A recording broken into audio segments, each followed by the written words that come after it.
अस्सलामुअलैकुम वरहमतुल्लाहि वबरकातुहू। तमाम स्टूडेंट्स को मुबीन अहमद ट्यूटोरियल चैनल में खुश आमदीद। ये यूनिट नंबर 10 कॉन्सेप्चुअल क्वेश्चन की सीरीज़ चल रही है, जिसमें 3 कॉन्सेप्चुअल क्वेश्चंस हैं। हम इससे पहले 10.1 पहला कॉन्सेप्चुअल क्वेश्चन उसको एक्सप्लेन कर चुके, उसके नोट्स दे दिए गए। अब हम बात कर रहे हैं नेक्स्ट कॉन्सेप्चुअल क्वेश्चन की जानिब 10.2, और ये आपके सामने बोर्ड पर है। इसकी थीम कुछ इस तरह से है कि एक बॉल, इसको ड्रॉप किया गया। जब किसी बॉल को एक सर्टेन हाइट फ्लोर से एक ख़ास ऊंचाई से ड्रॉप किया गया, तो बॉल अंडर द ग्रेविटी नीचे मूव करेगी, बाउंस लेगी, फ्लोर से टकराने के बाद बाउंस लेके ऊपर आएगी, फिर दोबारा नीचे की तरफ जाएगी, मोशन रिपीट होगी, फिर सेकंड बाउंस लेगी, फिर ऊपर की तरफ आएगी, फिर बॉल दोबारा नीचे जाएगी, फिर थर्ड बाउंस लेगी। इस तरह मुसलसल बाउंस ले के एक वक्त ऐसा आएगा कि बॉल जो है फ्लोर पे आके रुक जाएगी। सिंपल उन्होंने इस कॉन्सेप्चुअल क्वेश्चन में पूछा है कि बताइए क्या इस बॉल की ये जो वाइब्रेटरी मोशन है, क्या ये सिंपल हार्मोनिक मोशन है या नहीं। क्वेश्चन अब आपके देख लीजिए और लिख लें तमाम स्टूडेंट्स इसे। A ball is dropped from a certain height on to the floor. Floor पर एक सर्टेन हाइट से बॉल को ड्रॉप किया गया। एंड कीप्स बाउंसिंग, और वो उछलने लगी। बाउंस तो लेती है बॉल, आपने क्रिकेट खेली होगी यकीनन या देखी होगी। Is the motion of the ball simple harmonic, क्या इस बॉल की मोशन मुसलसल रिपीट होने की वजह से सिंपल हार्मोनिक मोशन है। तो आप याद रखिएगा, इसका जवाब है नहीं, सिंपल हार्मोनिक मोशन नहीं है। अब हम इसका रीज़न तलाश करेंगे कि इसकी मोशन, बाउंसिंग बॉल की मोशन सिंपल हार्मोनिक मोशन क्यों नहीं है। ये हमारा इस कॉन्सेप्चुअल क्वेश्चन के गिर्द जो है पूरा मामला होगा जो हमें डिस्कस करना है। इसका जवाब क्या है, रीज़न की हेडिंग डाल लें या आंसर की हेडिंग डाल लें। इसका जो आंसर है वो है नो। बाउंसिंग बॉल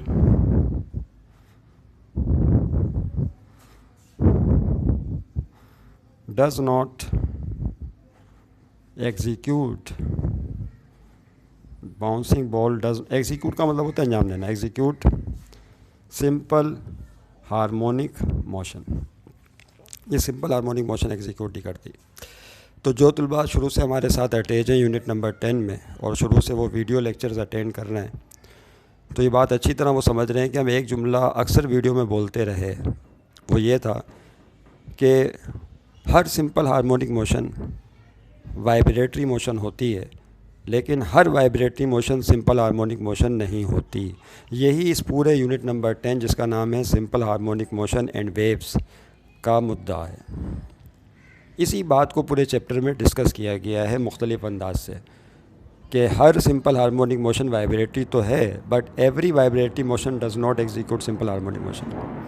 अगर आपको याद हो तो हमने एक वीडियो अपलोड की थी, some important features and conditions of simple harmonic motion, some important features of simple harmonic motion. उसमें इस बात को बहुत अच्छे तरीके से और बहुत गहराई और गहराई के साथ एक्सप्लेन किया था कि क्यों हर vibratory motion simple harmonic motion नहीं होती। फिर उसकी कुछ कंडीशंस बयान की थी कि सिंपल हार्मोनिक मोशन के लिए पहली शर्त यह है कि there must be some elastic restoring force. पहली शर्त क्या आती है, याद करें, इलास्टिक रिस्टोरिंग फोर्स होनी चाहिए। इलास्टिक रिस्टोरिंग फोर्स होनी चाहिए जो जिस्म में पैदाशुदा बिगाड़ को मुसलसल रिस्टोर करे या बहाल करे। फिर दूसरी शर्त बयान की थी, there must be some inertia, और दूसरी कंडीशन ये बयान की थी, दूसरी शर्त है सिंपल हार्मोनिक मोशन की, कि बॉडी में इनर्शिया होना चाहिए सिस्टम में। अगर सिस्टम में इनर्शिया मौजूद नहीं है तो कभी भी मोशन सिंपल हार्मोनिक मोशन नहीं हो सकती। फिर किसी एक पॉइंट के गिर्द, मीन पॉइंट के गिर्द मोशन रिपीट होनी चाहिए। किसी मीन पोजीशन के गिर्द एक सिंगल पॉइंट के to and fro, back and forth motion repeat होनी चाहिए। Motion repeat, motion is about a mean point, is about a fixed point, is about a fixed point. कोई फिक्स्ड पॉइंट हो जिसको mean position कह रहे थे बार बार, या इसको इक्विलिब्रियम पोजीशन कहा जाता है, जिसको हमने अमूमन ओ का नाम दिया है मुख्तलिफ वीडियोज़ में सिंपल हार्मोनिक मोशन डिस्कस करते वक्त। तो एक फ़िक्स पॉइंट होना चाहिए कि जिसके तहत जो है वो मुसलसल उसके दाएं बाएं जो है वो वाइब्रेटरी मोशन एग्जीक्यूट करे। फिर मोशन एक प्लेन में, अच्छा एक और चीज़ बड़ी इंपॉर्टेंट थी कि motion must be periodic. Vibrating motion periodic होनी चाहिए। पीरियोडिक का मतलब ये है कि वो अपनी मोशन को इक्वल इंटरवल्स ऑफ टाइम में रिपीट करे। मोशन पीरियोडिक होनी चाहिए। वाइब्रेटिंग मोशन क्या मतलब हुआ कि body must repeat it's motion in equal intervals of time, यानी उसने अगर एक वाइब्रेशन 2 सेकंड में कंप्लीट की है तो नेक्स्ट सेकंड वाइब्रेशन भी 2 सेकंड में ही कंप्लीट हो, नेक्स्ट थर्ड वाइब्रेशन भी 2 सेकंड में ही कंप्लीट हो, नेक्स्ट फोर्थ वाइब्रेशन भी 2 सेकंड में ही कंप्लीट हो। यानी जो भी उसका एक वाइब्रेशन का टाइम है, जो भी है, चाहे वो 2 सेकंड है फिक्स, या वो 3 सेकंड है फिक्स, या 4 सेकंड है फिक्स, हमेशा वो fix equal intervals of time में ही अपनी मोशन को रिपीट करे।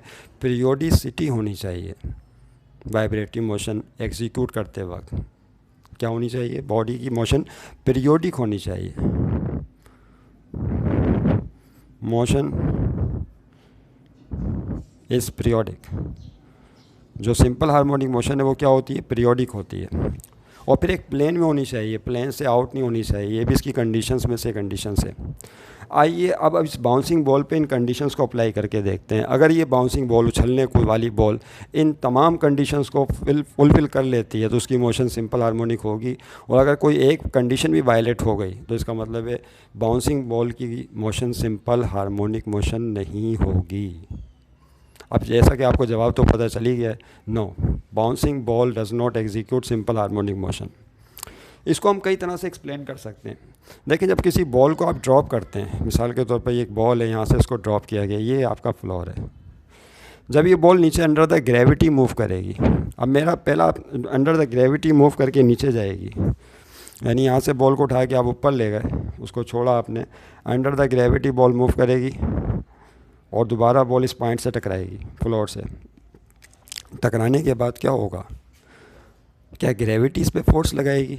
ग्रेविटी तो चाहती थी कि बॉल अपनी असल पोजीशन पर आ जाए, फ्लोर पर आ जाए, जहाँ से उसको उठाया गया है, पैदाशुदा बिगाड़ बहाल हो जाए। बॉडी आ तो गई इस पॉइंट पर, लेकिन टकराने के बाद फिर बॉडी ऊपर की तरफ उठेगी। जब बॉडी मूव करके ऊपर की तरफ जाएगी, तवज्जो रहे, ये बॉडी ऊपर की तरफ आ गई, बॉल, बॉडी से मुराद यहाँ पे कौन है? बॉल। तो क्या बॉल उतनी ही हाइट पर जाएगी जितनी हाइट पहले थी? तो ये बात तो सब जानते हैं कि जब आप किसी बॉल को या किसी चीज़ को ड्रॉप करते हैं तो बाउंस लेने के बाद कभी वो उतनी ही हाइट पर नहीं जाती, बिकॉज लॉस ऑफ एनर्जी। क्या उसका जवाब क्या है? लॉस ऑफ, तवानाई का नुकसान। ये एक लफ्ज़ वर्डिंग इस्तेमाल कर रहे हैं, इस पर तवज्जो कीजिए। लॉस ऑफ एनर्जी, तवानाई का नुकसान हो जाता है ग्रेविटी की वजह से। बाउंस लेने के बाद क्या होता है? कुछ एनर्जी लॉस हो जाती है बॉडी की। जब टकराती है ना बॉडी तो वहाँ हल्की सी फ्रिक्शन पैदा हो जाती है, रगड़।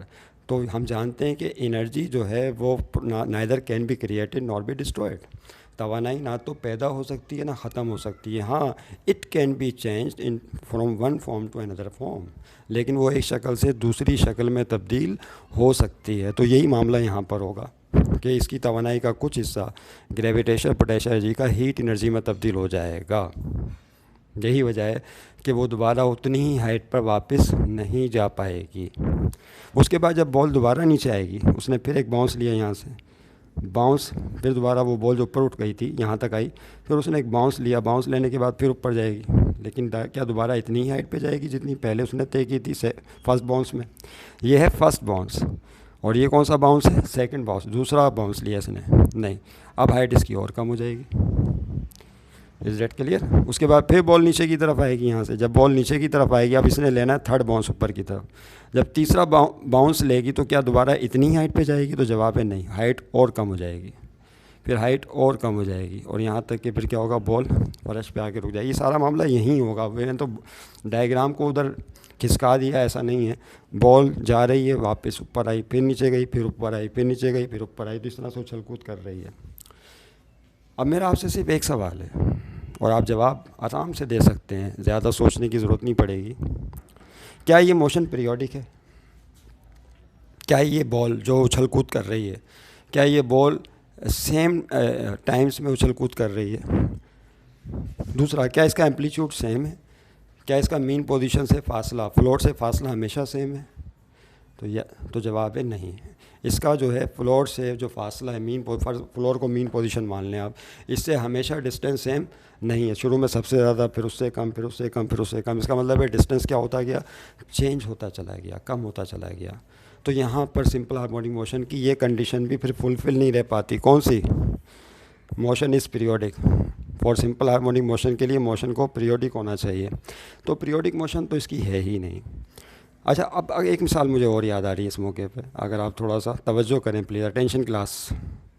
एक छोटी सी एग्जांपल और आ गई जहन में, बातें तो बहुत आती हैं, आप इतनी ज़्यादा करने बैठेंगे तो फिर देखिए यहाँ पर स्प्रिंग, याद है आपको स्प्रिंग मास सिस्टम, इसके साथ बॉल, इसकी मोशन को, ये स्प्रिंग मास सिस्टम था। जब इस बॉब को स्प्रिंग के साथ कनेक्टेड है यहाँ ला के छोड़ते हैं तो ये मीन पोजीशन के दाएं बाएं वाइब्रेटिंग मोशन एग्जीक्यूट करता है, याद है?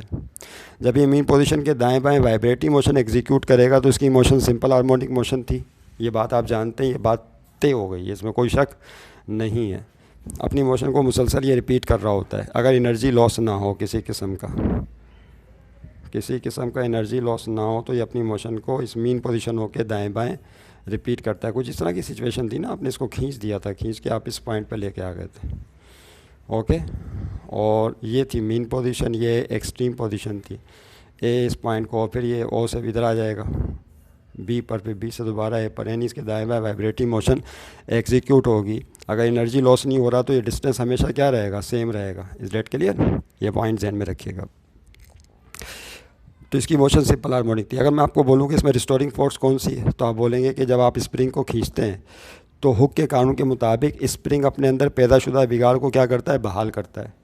फ़ौरन एक फ़ोर्स डेवलप हो जाती है जिसकी डायरेक्शन मीन पोजीशन की तरफ होती है, ताकि बॉडी दोबारा मीन पोजीशन की तरफ आ जाए और सिस्टम रिस्टोर हो जाए, अपनी असल पोजीशन पर आ जाए। ये सिंपल हार्मोनिक मोशन की अहम शराइत में से एक है। अब होता ये है कि बॉडी यहाँ रुकती नहीं, इनर्शिया की वजह से अपनी हरकत टूवर्ड्स द लेफ्ट जारी रखती है, यहाँ तक कि स्प्रिंग फिर दबने लगता है, यहाँ होके क्रॉस बिल्कुल कॉम्प्रेस हो जाता है स्प्रिंग। अगर इसको मैं थोड़ा सा और एक और डायग्राम बना लें हम इसको पॉइंट समझाने के लिए, तो कंडीशन कुछ इस तरह से होती है कि जब यहाँ से छोड़ते हैं आप तो मीन पोजीशन पे आने के बाद इनर्शिया की वजह से बॉडी रुकती नहीं है, बल्कि अपनी हरकत टूवर्ड्स द लेफ्ट जारी रखती है, तो स्प्रिंग दबने लगता है, कॉम्प्रेस होने लगता है। तो फ़र्ज़ कर लें बॉल यहाँ पर आ गई इस पोजीशन पर, यहाँ से ज़्यादा ही इन हो गया, सही है। ये आपका स्प्रिंग यहाँ पे क्या हुआ? कॉम्प्रेस हो गया। स्प्रिंग क्या हो गया? कॉम्प्रेस। Is that clear? अब क्या होगा? जब स्प्रिंग कॉम्प्रेस होगा तो रिस्टोरिंग फोर्स की डायरेक्शन पलट जाएगी। अब स्प्रिंग दोबारा इस तरफ फोर्स लगाएगा, बॉडी फिर मीन पोजीशन की तरफ भागेगी। यहाँ पर देखें जो रिस्टोरिंग फोर्स है वो कौन अप्लाई कर रहा है? ये बात बड़ी इंपॉर्टेंट है। रिस्टोरिंग फोर्स कौन अप्लाई कर रहा है? Spring. Spring restoring force apply कर रहा है। अच्छा, यहाँ पर क्या हो रहा है? जब बॉल को आप ऊपर लेकर गए और आपने छोड़ा तो यहाँ पे रिस्टोरिंग फोर्स, चले मान लेते हैं रिस्टोरिंग फोर्स ग्रेविटी है, ग्रेविटी रिस्टोरिंग फोर्स है, उसकी वजह से बॉल नीचे, मान क्या लेते हैं, हकीकत यही है, बॉल नीचे की तरफ जा रही है। तो किसकी वजह से जा रही है? आपने तो बॉल छोड़ दिया, आपने तो फेंका नहीं है इसको, आपने तो जस्ट ड्रॉप किया है। ड्रॉप करने में और फेंकने में ये फ़र्क होता है। ड्रॉप जब आप करते हैं ना तो आपकी अपनी फ़ोर्स उसमें शामिल नहीं होती। कप हाथ से छूट जाता है, चाय का कप, और नीचे गिर जाती है चाय, तो कोई जानबूझ के कप नीचे नहीं फेंकता, याद रखिएगा। वो इत्तेफाक से ऐसा होता है, हाथ से स्लिप हो गया, तो ग्रेविटी तो अपना काम दिखाएगी ना। वो ग्रेविटी थोड़ी पूछेगी कि भाई इस कप को नीचे लेके जाएं, आपके हाथ में ही रखें, नहीं, ऐसा नहीं होगा। आपका हाथ स्लिप हो गया, अंडर द ग्रेविटी ऑब्जेक्ट नीचे जाना ही जाना है, तो अंडर द ग्रेविटी बॉल नीचे की तरफ जाएगी। जिसको वज़न भी कहा जाता है, एक वज़न डेवलप हो जाता है ग्रेविटी की वजह से। जब ये बॉल नीचे की तरफ जाएगी, मीन पोजीशन पर आ गई, तो फिर बाउंस लेने के बाद किस तरफ जा रही है? ऊपर। अब यहाँ कौन फोर्स लगा रहा है? अब यहाँ किसने फोर्स अप्लाई की है? शुरू में तो आप ऊपर लेके चले गए थे, छोड़ दिया था आपने। जब इसने फर्स्ट बाउंस लिया तो क्या ये फोर्स ग्रेविटी ने लगाई है ऊपर इसको ले जाने के लिए? तो उसका जवाब है नहीं, ये फोर्स ग्रेविटी ने नहीं लगाई। अब ग्रेविटी का तो काम था इसको नीचे लाना, तो ये फोर्स कौन लगा रहा है? This is the normal force of the surface. ये जो सतह है इसकी नॉर्मल फोर्स है, जो रिएक्शन के तौर पर डेवलप हो जाती है। फिर बॉडी ऊपर की तरफ जाती है, फिर ग्रेविटी अपना काम दिखाना शुरू करती है और उसकी स्पीड को स्लो करते करते इस पोजीशन पर लाके रोक देती है। फिर बॉडी दोबारा नीचे की तरफ आती है अंडर द ग्रेविटी, फिर दूसरा बाउंस लेता है, फिर यहाँ पे नॉर्मल फोर्स एक्ट करती है। तो यहाँ पे जो रिस्टोरिंग फोर्स का किरदार है वो मुसलसल बदल रहा है। इस डेट क्लियर? एक जैसा नहीं रह रहा। तो यहाँ पे रिस्टोरिंग फोर्स भी एक जैसी नहीं है, याद रखिएगा। कभी वो ग्रेविटी बन जाती है, कभी वो नॉर्मल फोर्स बन जाती है। लेकिन यहाँ स्प्रिंग मास सिस्टम में क्या हो रहा है? दोनों तरफ जब बॉल इस तरफ थी बॉब या बॉब लेफ़्ट साइड पे था, तो रिस्टोरिंग फोर्स स्प्रिंग ही लगा रहा था, वो एक ही बॉडी थी जो अपने अंदर पैदाशुदा बिगाड़ को बहाल कर रही थी। तो इन तमाम बातों से बात साबित हो जाती है कि जो बाउंसिंग बॉल है उसकी मोशन सिंपल हार्मोनिक नहीं होती, याद रखिएगा। इसके अगर आप रीज़न लिखना चाहें तो लिख सकते हैं यहाँ पे रीज़न के तौर पर, इसको लिख लेते हैं भैया। अब इतनी बातें की हैं, आप खुद भी अब नोट करें, ख़ुद भी लिखें, तमाम स्टूडेंट्स जो लेक्चर अटेंड किया है, पॉइंट्स आपको बता दिए, ख़ुद पॉइंट्स निकालें, ख़ुद उसको लिखना शुरू कर दें। ओके, इस तरह से फिर जो है आप सेल्फ क्रिएटिव हो जाएंगे। चलें, मैं भी आप यहाँ पे कुछ पॉइंट लिख देता हूँ। नंबर 1, बल्कि लिख दिए, पॉइंट लिखना क्या है, these are the conditions for simple harmonic motion. ये क्या है, these are the conditions for simple harmonic motion. ये आप पॉइंट्स लिख लें सबसे पहले, these are conditions for SHM motion. अब देखिए यहाँ पर हमें लिखना तो चाहिए था सिर्फ SHM, सिंपल हार्मोनिक मोशन, लेकिन एक आदत सी हो गई, SHM लिखने के बाद फिर बाद में मोशन लिख देते हैं। SHM लिखने के बाद फिर क्या लिख देते हैं, मोशन, तो चलता है। हालांकि मोशन नहीं लिखना नहीं चाहिए, सिंपल हार्मोनिक मोशन हो गई ना बात है, में आ गया मोशन। तो these are the condition for simple harmonic motion. तो अब यहाँ पे जाहिर सी बात है, जो मोशन है पीरियोडिक नहीं है, ये बात ज़हन में रखिएगा। रिस्टोरिंग फोर्स जो है वो एक जैसी नहीं है ना, तो ये रूल वायलेट हो रहा है, ये भी वायलेट नहीं हो रहा। जो मोशन है पीरियोडिक नहीं है, ये रूल भी वायलेट नहीं हो रहा। Is that clear. और मोशन जो is about a fix point O के दाएं बाएं होनी चाहिए। तो यहाँ पॉइंट ओ है कहाँ पर, जिसके दाएं बाएं मोशन रिपीट हो रही है। सवाल ये पैदा होता है, यहाँ पॉइंट वो ओ है कहाँ जहाँ पे मोशन रिपीट हो रही है। क्या वो पॉइंट यहाँ पर है, क्या वो पॉइंट यहाँ पर है, क्या वो पॉइंट यहाँ पर है। वो पॉइंट ओ फिक्सड ही नहीं है जिसके अबाउट जो है मोशन बार बार रिपीट हो रही हो। नहीं समझे बात को, इतने सारे पॉइंट जमा हो गए। तो चूँकि जैसा कि ये बाउंसिंग बॉल कई पॉइंट्स को फॉलो नहीं कर रही यहाँ पर, यही वजह है कि इसकी मोशन सिंपल हार्मोनिक मोशन नहीं है। ये पॉइंट्स नोट कर लें और फिर यहाँ पर नीचे आप रीज़न लिख सकते हैं यहाँ पर कि चूँकि यहाँ motion is not periodic, motion is not periodic, there is no a fixed point और mean position about which body can execute to and fro motion, और restoring force is dual here. तो ये 2-3 पॉइंट ऐसे जमा हो जाते हैं जिससे साबित होता है कि इसकी मोशन SHM मोशन नहीं। उम्मीद आपकी समझ में बात आ गई होगी, और आप इसके जवाब इस तरह से भी लिख सकते हैं। Okay,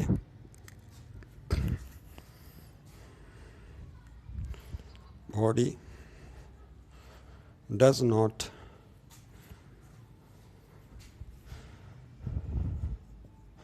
repeat its motion periodically। ये इसका एक रीज़न हो गया।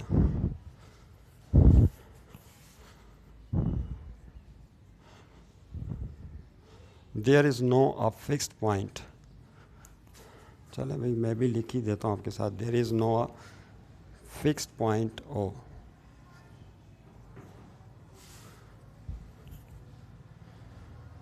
about which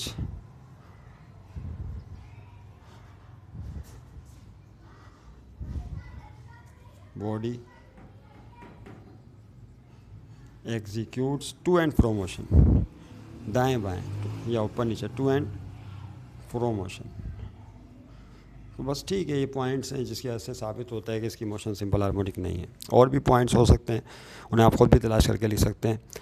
thank you very much. फिर नेक्स्ट कॉन्सेप्चुअल क्वेश्चन है, तीसरा और आखिरी मिलेंगे फिर नेक्स्ट वीडियो में। अपना और अपना बहुत ख्याल रखिएगा, अपनी दुआओं में हमें याद रखिएगा। खुदा हाफिज़।